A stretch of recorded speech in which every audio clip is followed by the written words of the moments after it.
கந்தையானாலும் கசக்கி கட்டு, கூழானாலும் குளித்து குடின்னு அந்த காலத்தில் சொல்லிட்டு இருந்தாங்க. அந்த காலத்தில் சொன்ன பழமொழிகள் எல்லாமே நிச்சயமாக நமக்கு ஆரோக்கியத்தையும் அதே சமயத்தில் ஆயுட்காலத்தையும் தான் கொடுத்துட்டு இருந்தது. நாம் அதெல்லாத்தையும் இதெல்லாம் பெரிய பழைய பஞ்சாங்கம் அப்படின்னு சொல்லி எல்லாத்தையும் தள்ளிட்டோம். ஆனால் இப்போ என்ன தெரியுமா பண்ணுறாங்க, அந்த காலத்தில் சாம்பலையும் கறிப்பொடியையும் வச்சு தேய்ச்சாங்க. தேய்ச்சி பல்லு பளபளன்னு இருந்தது. எந்த டென்டிஸ்ட்கிட்டையும் போக வேண்டிய அவசியமே இல்லை.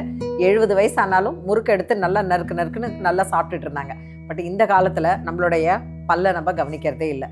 முதல்ல நான் சொன்னேன் இல்லையா, எத்தனையோ ஆரோக்கியமான பழக்க வழக்கங்கள் முதல் எபிசோடில் நீங்கள் பார்த்துருப்பீங்க. அதோட கண்டினியூஷன் தான் இது. நான் டாக்டர் புவனேஸ்வரி, யோக புவனத்திலிருந்து உங்களுக்காக. ஆயுட்காலம் அதிகரிக்கணும் அப்படின்னா ஆரோக்கியமும் நமக்கு எப்பவுமே இருக்கணும். அந்த ஆரோக்கியம் நமக்கு மட்டும் இல்லாமல் நம்மை சுற்றியுள்ள நாம் உபயோகிக்கக்கூடிய பொருட்களுக்கும் இருக்கணும் அப்படிங்கிறது தான் இன்றைய 2வது எபிசோடு உங்களுக்கு சொல்ல போகிறது. ஸோ முதல் எபிசோடில் நான் சொன்னதெல்லாம் நீங்கள் ஃபாலோ பண்ண ஆரம்பிச்சிட்டிங்களா? 2வது எபிசோட் பாருங்கள். ட்ரெஸ் பண்ணிட்டோம், குளிச்சிட்டோம், காலைல ஏஞ்சிட்டோம், இதெல்லாம் நம்ம போன எபிசோடில் பார்த்தோம். இந்த எபிசோடில் நம்ம என்ன பார்க்க போகிறோம், நம்ம எல்லாம் ட்ரெஸ் பண்ணிவிட்டு நம்ம சாப்பிட உட்காந்துட்டோம். சாப்பிட உட்காந்த உடனே உங்களுடைய தட்டு, உங்களோட பிளேட்டு, இதை நீங்கள் இப்போல்லாம் என்ன பண்ணுறாங்கன்னா, இந்த மெலனின்ங்கிற பிளேட்டு, இந்த பிளாஸ்டிக் பிளேட்டில் வச்சு சாப்பிட்றாங்க. தயவு செஞ்சு பிளாஸ்டிக் பிளேட்டில் வச்சு சாப்பிடாதீங்க. ஒன்று ஸ்டெயின்லெஸ் ஸ்டீல், இல்லைன்னா கிளாஸ், இல்லைன்னா உங்களுடைய சில பேர் வெள்ளித்தட்டில் யூஸ் பண்ணுவாங்க. பட் தட்ஸ் அவங்களோட இது. ஸோ பெஸ்ட்டு எது தெரியுமாங்க, ஸ்டெயின்லெஸ் ஸ்டீல். அந்த ஸ்டெயின்லெஸ் ஸ்டீல் தட்டில் வச்சு யூஸ் பண்ணுங்கள். பீங்கான் தட்டில் வச்சு யூஸ் பண்ணலாம். தயவு செய்து அலுமினியம் அப்படி இல்லைன்னா, அந்த அலுமினியத்தில் இப்போ தட்டு யாரும் யூஸ் பண்ணுறதில்ல. ஆனால் சாதம் வடிக்கிறதுக்கு யூஸ் பண்ணுறாங்க, பால் காய்ச்சறதுக்கு யூஸ் பண்ணுறாங்க. அது எல்லாத்தையும் இட்லி பாத்திரம் வச்சுருக்காங்க, அதை எல்லாத்தையும் தள்ளி வச்சுடுங்க தயவு செய்து. அலுமினியத்துலேருந்து நிறைய ஆக்சைட்ஸ் வருது, அதனால அது நமக்கு உடம்புக்கு கெடுதல். அதனால அதை தூக்கி அந்தாண்ட வச்சுட்டு ஸ்டெயின்லெஸ் ஸ்டீல் யூஸ் பண்ணுங்கள். நீங்கள் சாப்பிட்றது ஸ்டெயின்லெஸ் ஸ்டீல் தட்டில் தான் இருக்கணும், ஓகேங்களா? அது எப்போவுமே நீங்கள் அப்படியே அலமாரியிலேருந்து எடுத்து யூஸ் பண்ணாதீங்க. அதை ஒரு அலம்பிட்டு தண்ணி விட்டு அலம்பிட்டு தயவு செஞ்சு யூஸ் பண்ணுங்கள். ஏன்னா கரப்பாம்பூச்சியோ அல்லது வேறு ஏதாவது பல்லியோ பூச்சியோ ஏதோ ஒன்று அது மேலே ஏறி போயிருக்கும். அது உடம்புல இருக்கக்கூடிய பாக்டீரியா அந்த தட்டில் இருக்கும். அதுலேயே நம்ம சூடாக சாப்பாடை போட்டு சாப்பிடுவோம். யாராக இருந்தாலும் தட்டை எடுத்திங்கன்னா தயவு செய்து அதை அலம்பிட்டு அதுக்கப்புறம் வச்சு சாப்பிடுங்க. வீட்டில் நீங்கள் இருக்கீங்க அப்படின்னா சாப்பிட்டு முடிச்சோன்னா அந்த தட்டை அலம்பி வச்சுடுங்க. ஏன்னா அதில் இருக்கக்கூடிய சாப்பாட்டுக்கு அந்த துகள்கள்லாம் நிறைய பூச்சிகள் வரும். ஸோ இது அடுத்தது கிளம்புறீங்க. கிளம்பும்போது நீங்கள் என்ன பண்ணுறீங்க, உங்களுடைய கைக்குட்டையை எடுத்துக்கிறீங்க. எப்போவுமே கர்ச்சீஃப்னு ஒன்று வச்சுப்போம், இல்லைன்னா டிஷ்யூ பேப்பர் யூஸ் பண்ணிங்கன்னா பிரச்சனையே இல்லை. பட் கர்ச்சீஃப் நீங்கள் வச்சுருக்கிறீங்க அப்படின்னா, மாதக்கணக்கில் கர்ச்சீஃப் வச்சுருக்கிற ஆட்கள்லாம் எத்தனை பேர் இருக்காங்க தெரியுமா? ஹேண்ட்பேக்கில் லேடிஸையும் சேர்த்து தான் சொல்கிறேன். அந்த கர்ச்சீஃபை எடுத்து பார்த்தா, ஓ மை காட், இது எப்போ துவைச்சது அப்படின்னு தெரியும். அன்னன்னைக்கு ஒவ்வொரு கர்ச்சீஃப் யூஸ் பண்ணுங்கள். அன்னைக்கு நீங்கள் அந்த கர்ச்சீஃப் யூஸ் பண்ணலை அப்படின்னா அடுத்த நாள் அதை எடுத்துகிட்டு போகலாம். இல்லைன்னா தயவு செஞ்சு அதை வாஷிங்க்கு போட்டுருங்க. நீங்கள்லாம் இப்போ வாஷ் பண்ணுறது இல்லை, வாஷிங் மிஷின் தானே வாஷ் பண்ணுது. தயவு செஞ்சு அன்னன்னைக்கு புது கர்ச்சீஃப் யூஸ் பண்ணுங்கள். அடுத்த விஷயம், நாம் முடிச்சுட்டு கிளம்பி வெளியில் போகிறோம். வெளியில் போனோன்னா நம்ம செருப்பு போடுறோம் இல்லையா? ஷூ போடுறதா இருந்தாலும் சரி, செருப்பு போடுறதா இருந்தாலும் சரி, ரொம்ப நாள் அதை யூஸ் பண்ணியிருந்தீங்கன்னா அந்த செருப்பை பின்னாடி பாருங்கள், அது எவ்வளோ தேஞ்சு போயிருக்குதுன்னு. ஒரு பக்கமாக அந்த செருப்பை நம்ம சாஞ்சி நடந்தாலோ இல்லை தாங்கி நடந்தாலோ ஒரு பக்கம் தேஞ்சி இருக்கும்.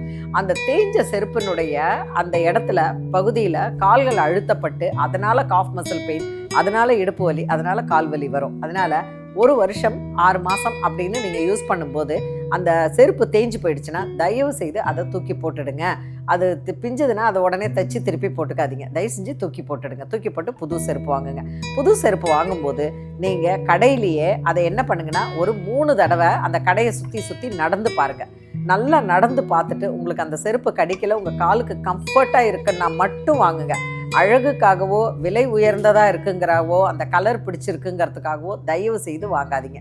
கம்ஃபர்ட்டு தான் காலுக்கு ரொம்ப ரொம்ப முக்கியம். அதே மாதிரி நீங்கள் என்ன பண்ணுங்கன்னா, வீட்டுக்கு போடுற செப்பலாக இருக்கட்டும், வெளியில் போடுற செப்பலாக இருக்கட்டும், வீக்லி ஒன்ஸு தயவு செஞ்சு அதை வாஷ் பண்ணிவிடுங்க. வாஷ் பண்ணி அதை வெயிலில் வச்சு அதுக்கப்புறம் போட்டுக்கோங்க. சப்போஸ் லெதராக இருந்தால் ஒரு நல்ல துணியை வச்சு தொடச்சிட்டு கொஞ்ச நாள் வெயிலில் வச்சுட்டு எடுத்து உள்ளே வச்சுடுங்க. அடுத்தது முக்கியமானது, முடிச்சிட்டிங்க, காலில் செருப்பு போட்டிங்க, வாசலுக்கு போகிறீங்க. வாசலுக்கு போகும்போது எதை தாண்டி போகிறீங்க? உங்கள் டோர்மேட்டை தாண்டி போகிறீங்க. அந்த டோர்மேட் எப்படி இருக்கணும் அப்படின்னா, டெய்லி நம்ம வெளியிலேருந்து வரும்போது அதில் தான் காலை வச்சுட்டு வரோம். அப்போ அதில் எவ்வளோ தூசியும் அழுக்கும் பாக்டீரியாஸும் இருக்கும். அதனால் வாரம் ஒரு நாளைக்கு நான் என் வீட்டில் என்ன பண்ணுவேன்னா, சனிக்கிழமை ஆச்சுன்னா எல்லா டோர்மேட்டையும் எடுத்து வாஷிங் மிஷினில் போட்டு, வெறும் டோர்மேட் மட்டும்தான் அதை போட்டு வாஷிங் மிஷினில் போட்டு ஹாட் வாட்டர் வச்சு நல்லா வாஷ் பண்ணிவிட்டு நல்ல வெயிலில் காய வச்சுட்டு தான் எடுத்து வைக்கிறது. ஸோ அந்த மாதிரி குழந்தைங்களாம் வெளியில் போன பிற்பாடு போட்டுட்டுலாம், இல்லைன்னா நைட்டு போட்டுட்டு மறுநாள் காலையில் அதை எடுத்து காய வச்சு 11 மணி 12 மணிக்கு எல்லாம் காஞ்சிடுச்சுன்னா எடுத்து உள்ளே வச்சிடலாம். நமக்கு இருக்கக்கூடிய மிகப்பெரிய கொடை திரும்ப சொல்கிற வெயில். இந்த வெயிலை நல்லா யூஸ் பண்ணிக்கோங்க. அதே மாதிரி அந்த டோர்மேட்டை 6 மாதத்துக்கு ஒரு தடவை மாற்றிடுங்க. அது நல்லா இருக்குது இல்லை ஒரு மாதிரி அழுக்காக இருக்குது இதுவாக இருக்குன்னா தயவுசெஞ்சு அதை மாற்றிடுங்க. நீங்கள் வாஷ் பண்ணி திருப்பி போட்டு அது அப்படியே பிஞ்சு போகிற அளவுக்கு வச்சுக்காதீங்க, மாற்றிடுங்க. அடுத்தது வீட்டுக்குள்ளார தொட்டி வச்சுருக்கீங்க அப்படின்னா இன்டோர் பிளான்ஸாக இருக்கட்டும் அவுட்டோர் பிளான்ஸாக இருக்கட்டும், ஒரு நாளைக்கு உங்கள் காதில் பாட்டை போட்டுக்கோங்க. இயர்ஃபோனில் பாட்டை போட்டுட்டு அழகாக கார்டன்லேயோ இல்லை உங்கள் இதுலேயோ எல்லா காஞ்ச இலைகளையெல்லாம் எடுத்துகிட்டு அந்த மண்ணுக்கு மேலே பூஞ்ச காளான் இருக்கும், நீங்கள் தண்ணியை ஊற்றி அதை எல்லாத்தையுமே கொஞ்சம் நல்லா கிளறி விட்டுடுங்க. இதிலிருந்து சில இது வர்றதுக்கான வாய்ப்புகள் இருக்குது. அடுத்தது நீங்கள் மீன் தொட்டி வச்சுருக்கீங்க அப்படின்னா அந்த மீன் தொட்டியிலே தண்ணி வந்து க்ளீனாக இருக்கான்னு பார்த்துக்கோங்க. அந்த க்ளீனாக இல்லை அப்படின்னா அதிலிருந்து உங்களுக்கு ஏதாவது ஃபங்கஸ் வந்து வெளியில் குழந்தைங்க அதில் கையை விட்டுட்டு திருப்பி வந்து சாப்பாட்டில் கையை வச்சு சாப்பிடுவாங்க. அதனால தயவு செஞ்சு மீன் தொட்டி இருந்ததுன்னா அதை சரியான முறையில் பராமரிங்க. அடுத்தது உங்களுடைய வீட்டில் இருக்கக்கூடிய ஸ்க்ரீன். இப்போ நீங்கள் எல்லாம் முடிச்சிட்டிங்க, வெளியில் போயிட்டீங்க. வெளியில் போன பிற்பாடு அதுக்கப்புறம் என்ன பண்ணுறீங்க, நீங்கள் வீட்டுக்கு வரும்பொழுது ஸ்க்ரீன் இருக்குது பார்த்தீங்களா, உங்களுடைய ஸ்க்ரீன்ஸ் இருக்குது. அந்த ஸ்க்ரீனை எல்லாத்தையும் நீங்கள் என்ன பண்ணுங்கன்னா மாதம் ஒரு தடவை எடுத்து கழட்டி எல்லாத்தையும் வாஷ் பண்ணி திரும்ப மாற்றுங்க. ஏன்னா ஸ்க்ரீன் மேலே அவ்வளவு தூசி படியும். இப்போ ஒன்றுமே இல்லை, எப்படிங்க தூசி படியும் எங்கள் வீடு ஒன்றும் இல்லை, ஒரு அலமாரியில் நீங்கள் சும்மா அப்படி கையை வச்சு இப்படி பாருங்கள், அந்த இடத்துல தூசி இருக்கும். ஏன்னா எங்கே பார்த்தாலும் தூசி இருக்குது. ஸோ நிறைய பேர் வீட்டில் ஸ்க்ரீன் இருக்குது பார்த்தீங்களா, அந்த ஸ்க்ரீனுக்கு பின்னாடி கொசு நிறைய உட்காந்துருக்கும். ஸ்க்ரீன் அப்படி ஆட்டினீங்கன்னா ஒரு படையாக கொசு அப்படியே ரஜகததுரா பதாதிகளோடு வரும் பாருங்கள். எல்லாம் வெளியில் குடும்பமே அங்கே இருக்கும், பெரிய கூட்டு குடும்பமாக இருக்கும் அந்த கொசுக்கெல்லாம். அதெல்லாம் எடுக்கணுன்னா நீங்கள் என்ன பண்ணணும், மாதத்துக்கு ஒரு தடவை அந்த ஸ்க்ரீனெல்லாம் எடுத்து துவைச்சி போட்டுருங்க. இல்லை எங்கள் வீட்டில் அப்படி ஸ்க்ரீனெல்லாம் அப்பப்போ துவைக்க முடியாதுன்னா நீங்கள் என்ன பண்ணுங்கன்னா உங்களோட ஹேர் ட்ரையர் இருக்குல்ல, ப்ளோ பண்ணுறது இருக்குல்ல, அந்த ப்ளோயரை போட்டு எல்லாம் நல்லா அடிச்சிருங்க. அடிச்சிங்கன்னா அதில் இருக்கிற தூசி எல்லாம் வெளியில் போயிடும். அப்புறம் வீக்லி ஒன்ஸு ஆர் 15 டேஸ்க்கு ஒன்ஸு தயவு செஞ்சு வேக்யூம் போட்டு உங்களோட சோஃபா மற்ற இடங்கள்லாம் தூசி இல்லாமல் பார்த்துக்கோங்க. இது ரொம்ப முக்கியம். அடுத்து இதெல்லாம் பண்ணிட்டோம். அடுத்தது எங்கே தூசி இருக்கும் அப்படின்னா மின்விசிறி மேலே இருக்குல்ல ஃபேனு, அந்த ஃபேன் மேலே நிறைய தூசி இருக்கும். இந்த தூசி என்ன பண்ணோம், ஃபேன் சுத்த அந்த தூசி அப்படியே கீழே வந்துக்கிட்டே இருக்கும். அதை நம்ம என்ன பண்ணுவோம், ப்ரீத் பண்ணிக்கிட்டே இருப்போம். அதனால தயவு செஞ்சு மின் விசிறிகளை 15 நாளைக்கு ஒரு தடவை நல்லா தொடச்சிடுங்க. அது ரொம்ப ரொம்ப நல்லது. முதல்ல ஒரு சாதாரண துணியால் தொடச்சிட்டு அப்புறம் ஈர துணியால் தொடச்சிட்டு அப்புறம் ஒரு நல்ல ட்ரை கிளாத்தால் அதை தொடச்சிடுங்க. இதுக்கு ஒரு ஆளை வச்சுடுங்க. 15 டேஸ்க்கு ஒரு தடவை வந்து தொடச்சிட்டு போயிடுப்பாங்க. உங்களோட கார் கிளீன் பண்ணுறவரோ இல்லை யாராவது ஒருத்தங்களை நீங்கள் அந்த மாதிரி கேட்டுட்டு அதை பண்ணிவிடுங்க. இதுக்கான செலவுகள் எல்லாமே உங்கள் ஆரோக்கியத்துக்கான இன்வெஸ்ட்மெண்ட்டுங்கிறத ஞாபகத்தில் வச்சுக்கோங்க. அடுத்தது குடிக்கிற வாட்டர் பாட்டில். இந்த வாட்டர் பாட்டில் இருக்குது பார்த்தீங்களா, இந்த வாட்டர் பாட்டில்லாம் நீங்கள் என்ன பண்ணுங்கன்னா டெய்லி என்ன பண்ணுவாங்கன்னா வாட்டரை ஃபில் பண்ணி வீட்டில் வச்சுருப்பாங்க. ஆனால் அந்த வாட்டர் பாட்டிலை வாஷ் பண்ணவே மாட்டாங்க. அந்த வாட்டர் பாட்டிலை திறந்து நீங்கள் அப்படியே கொஞ்சம் ஸ்மெல் பண்ணி பார்த்தீங்கன்னா தெரியும், வாவ் அப்படின்னு இருக்கும். நான் வந்து என்ன பண்ணுவேன்னா டெய்லியே நைட்டு படுக்க போகும்போது வாட்டர் பாட்டிலில் வீட்டில் யூஸ் பண்ணுற வாட்டர் பாட்டில் இருக்கட்டும், குழந்தைங்க எடுத்துகிட்டு போகிற வாட்டர் பாட்டில் எல்லாத்தையும் வாஷ் பண்ணிவிட்டு கொஞ்சம் வெந்நீரை ஊற்றி நல்லா வாஷ் பண்ணி கொஞ்சம் திறந்த மாதிரி எல்லாத்தையும் நல்லா க்ளீன் பண்ணிவிட்டு திறந்த மாதிரி வச்சுட்டு வந்துட்டிங்கன்னா அடுத்த நாள் காலையில் அந்த பாட்டில் நல்லாயிருக்கும், சுத்தமாக இருக்கும். அதில் நீங்கள் தண்ணி எடுத்து குடிக்கிறதுக்கு பழகுங்க. ரொம்ப ரொம்ப இம்பார்ட்டன்ட் வாட்டர் பாட்டில் சுத்தமாக இருக்கிறது. அதே மாதிரி அந்த வாட்டர் பாட்டிலை வாஷ் பண்ணி வைக்கும்போது கடைசியாக வெந்நீர் ஊற்றி கொஞ்சம் ஸ்டெர்லைஸ் பண்ணி வச்சுடுங்க. குழந்தைங்க வீட்டில் இருக்காங்க அப்படின்னா அந்த குழந்தைங்களுடைய ஃபீடிங் பாட்டிலாக இருக்கட்டும், அவங்க குடிக்கிற பாட்டிலாக இருக்கட்டும், அவங்க யூஸ் பண்ணுற விளையாட்டு சாமான்களாக இருக்கட்டும், எல்லாத்தையுமே நீங்கள் என்ன பண்ணுங்கன்னா அந்த அவங்க குடிக்கிற வாட்டர் பாட்டில், அவங்க ஃபீடிங் பாட்டில் அதெல்லாத்தையும் ஸ்டெர்லைஸ் பண்ணிடலாம். ஆனால் பொம்மையெல்லாம் நம்ம வாஷ் பண்ண முடியாதுல்ல. பட் ஒரு துணியால் எல்லா பொம்மைகளையும் ஒரு தடவை தொடச்சி வச்சுட்டிங்கன்னா நல்லது. வாயில் அந்த குழந்தைங்க வச்சுட்டு திருப்பி வச்சுருவாங்க. அந்த வாயில் இருக்கக்கூடிய அந்த சலைவாவோட அந்த இது இருக்கும், அதில் பாக்டீரியா இருக்கும், திருப்பி அதை எடுத்து குழந்தைங்க வாயில் வைக்கும். அதனால் ஒரு அளவுக்கு தான். நான் என்ன சொல்கிறேன்னா எல்லாத்தையும் நம்ம வந்து ஸ்டெர்லைஸ் பண்ணி எல்லாத்தையும் பார்த்துட்டு இருக்க முடியாது. பட் முடிஞ்ச வரைக்கும் நம்ம கண்களுக்கு படுற விஷயங்களில் தூசி இல்லாமல் எல்லாத்தையுமே க்ளீனாக நீட்டாக வச்சிடுறது ரொம்பவே நல்லது. இது எல்லாமே நம்ம எல்லாம் பண்ணிட்டோம். இதில் ஒரே ஒரு விஷயம் இன்னும் கடைசியாக சொல்கிறது, ஃப்ளோர் கிளீனிங். ஃப்ளோரை சில பேர் பார்த்திங்கன்னா டெய்லி தொடச்சி பெருக்கி டெய்லி மாப் பண்ணிவிடுவாங்க. சில பேர் வீக்லி ஒன்ஸ் தான் மாப் பண்ணுவாங்க. மாப் பண்ணும்போது அதில் நீங்கள் ஏதாவது ஒரு நல்ல ஒரு டெட்டால் போடுறீங்களோ இல்லை வாட் எவர் இட் இஸ் என்ன யூஸ் பண்ணுறீங்களோ மாப் கிளீனிங்க்கு அதை போட்டு யூஸ் பண்ணுங்கள். அதுக்கப்புறமா அதில் நீங்கள் என்ன பண்ணுங்கன்னா வீக்லி ஒன்ஸ் கொஞ்சம் கற்பூரத்தை போட்டு நீங்கள் வீட்டை தொடச்சிட்டிங்கன்னா அந்த கற்பூர வாசனைக்கு பூச்சி எதுவுமே வராது. அதனால் இந்த மாதிரி கிளீனிங் நம்மளை சுற்றியில் இருக்கக்கூடிய பொருட்களுக்கு ரொம்ப ரொம்ப முக்கியம்.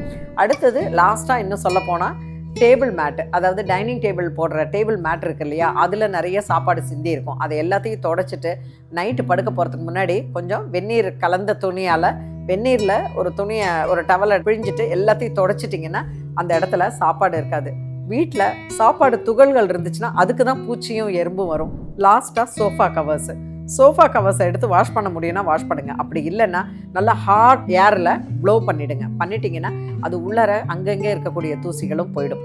ஸோ நம்ம சுற்றிலும் இருக்கக்கூடிய சோஃபா, நம்மளுடைய டேபிள், நம்மளுடைய ஷோகேஸ் எல்லாத்தையுமே weekly once or 15 days once or at least monthly once clean பண்ணி தொடச்சி நீட் பண்ணி வைக்கிறது ரொம்பவே நல்லது. இதெல்லாம் பண்ணிங்க அப்படின்னா கடைசியாக நான் சொல்ல போகிறது என்ன அப்படின்னு பார்த்தீங்கன்னா, உங்களுடைய பாத்ரூம் அண்ட் கிச்சன் இது ரெண்டுமே எப்போவுமே க்ளீனாக இருக்கணும். ஏன்னா அங்கே தான் ஃபங்கஸ், அங்கே தான் பாக்டீரியா. ஏன்னா ஈரம் வந்து அடிக்கடி அங்கே தான் இருந்துகிட்ருக்கோம். ஸோ கிச்சனை க்ளீனாக வச்சுக்கோங்க. நைட்டு படுக்க போகிறதுக்கு முன்னாடி உங்களுக்கு பாத்திரம் அலம்ப முடியலன்னா எல்லா பாத்திரத்தையும் சும்மா அலம்பி, எந்த கத்து அதாவது அந்த சாப்பாடு அது துகள் அதெல்லாம் எதுவுமே இல்லாமல் எல்லாத்தையும் தொடச்சி க்ளீன் பண்ணி ஒரு டப்பில் வச்சு பின்னாடி கொண்டு போய் வச்சுடுங்க. மேடையை தொடச்சிடுங்க.